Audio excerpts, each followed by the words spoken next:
So far we've looked at the causes of noise, we've looked at the effect of noise on amplifiers, and we finished up with the last lecture looking at a concept called shot noise, which is a function of the amount of current that are flowing through through a junction device such as an FET or a bipolar transistor. In this third part of this lecture, we're going to look at a final type of noise called flicker or 1/f noise and how it impacts amplifier performance. So in a normal piece of wire or an ordinary piece of circuit, the current flow happens fairly linearly, and in this model here is moving from left to right. And the noise associated with that current is actually quite constant. However, in real devices, we often have defects where the charge is not uniformly distributed throughout the junction, and it can actually have small random perturbations in the amount of dopant within a given junction. And these defect charges trap and then release the currents as it's flowing through. So the current is flowing through the device, and a defect traps an electron, and then another electron bumps into the defect and the first electron gets knocked out. So you land up with these variations, minute variations in current, which is called flicker or 1/f noise. The effect of this is we get sharp increases and decreases in current. So here we've got the current flowing through the junction, and we've got high current. We have a noise trap here at this point here. It is then released back into the current flow. The current increases again, then some more traps happen, and we land up with discrete changes in the noise due to this concept called flicker noise. And it's really all fundamentally down to the quality of processing, how you actually manufacture your transistors. Or the reason it's called flicker noise is that it flickers on and off randomly, very like a candle or perhaps a broken light bulb, and has an approximate 1/f frequency dependent. You can think of it almost as a random frequency square wave.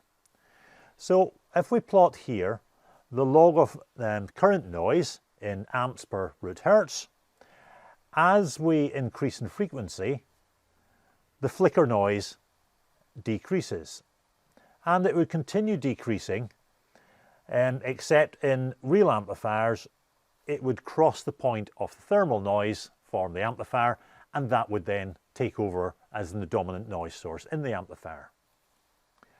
At this point here we have a corner frequency, and that identifies the changeover between 1/f or flicker noise and also the thermal noise. Flicker noise can vary between devices and can even vary between devices of the same type and same manufacturer. And we've shown it here as a noise current, a flicker noise current, but equally we can also get flicker noise voltages occurring within amplifiers.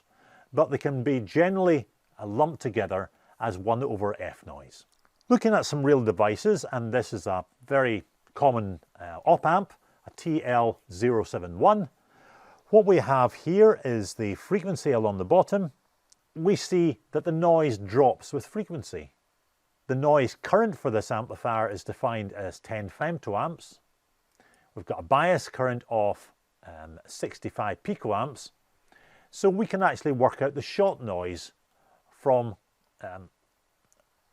this circuit here, and we land up with a shot noise of about 4.6 or 5 femtoamps per root hertz. We can also work out the best noise source matching, because we know what the noise voltage is. It's 18 nanovolts per root hertz. We know what the noise current is, and dividing those through we can get an ideal match from a source resistance standpoint of 1.8 megohms. If we look at the curve here, we can actually draw on the graph two simple lines. One is the thermal noise or the flat noise, which is approximately 18 nanovolts per root hertz, and the second one here is an approximation to the 1 upon F noise, and we find that it crosses at a point here of about 200 hertz.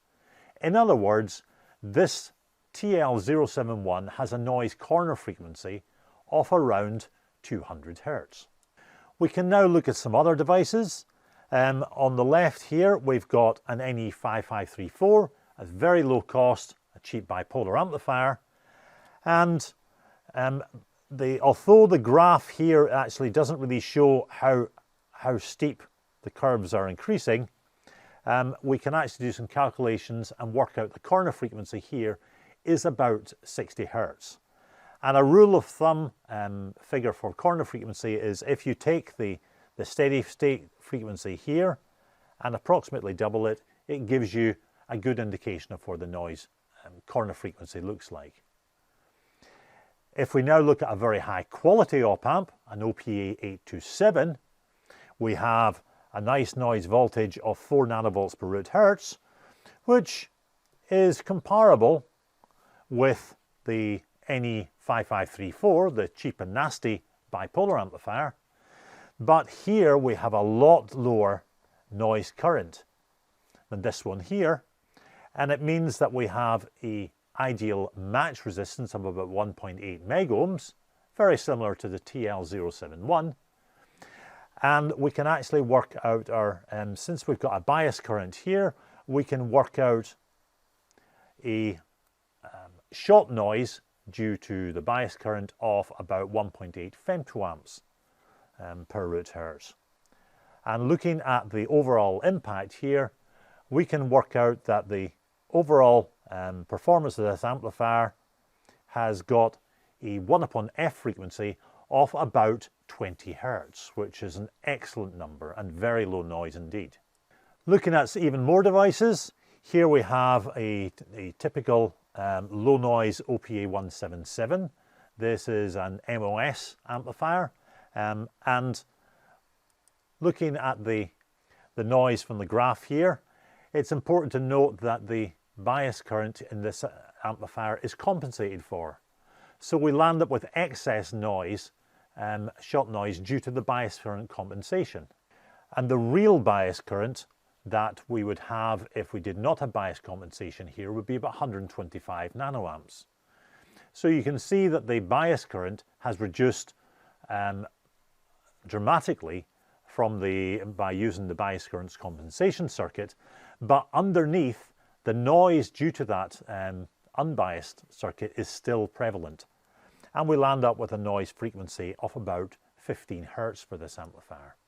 A low noise bipolar instrumentation amplifier, a specialist one, we land up with a noise current frequency of about 10 hertz here.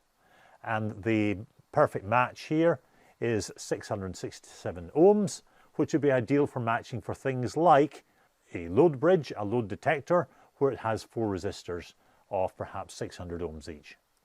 So summarizing for our noise, in the case of thermal noise increases with temperature, but it is uniform over frequency, and the power spectral density of thermal noise is present in all resistors.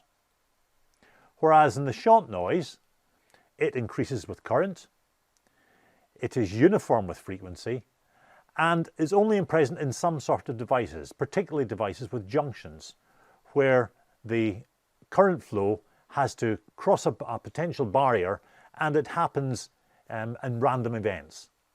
And the final type of noise here is 1 upon F noise, or flicker noise. Flicker noise increases with current, but is only present in some device types. And in particular, the flicker noise increases at low frequencies with a 1 upon F relationship.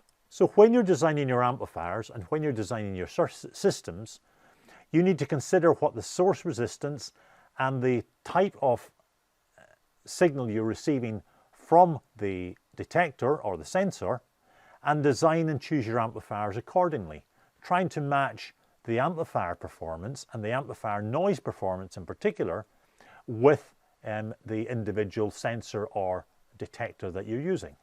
In general terms, you should always try to limit the bandwidth, because in all these noise types, if you reduce the bandwidth, you reduce the overall effect of noise.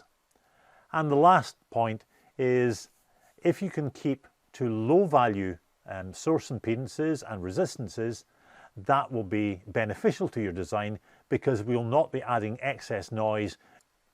Thank you very much for listening to that, and we've now looked at all the noise sources as applied to amplifiers.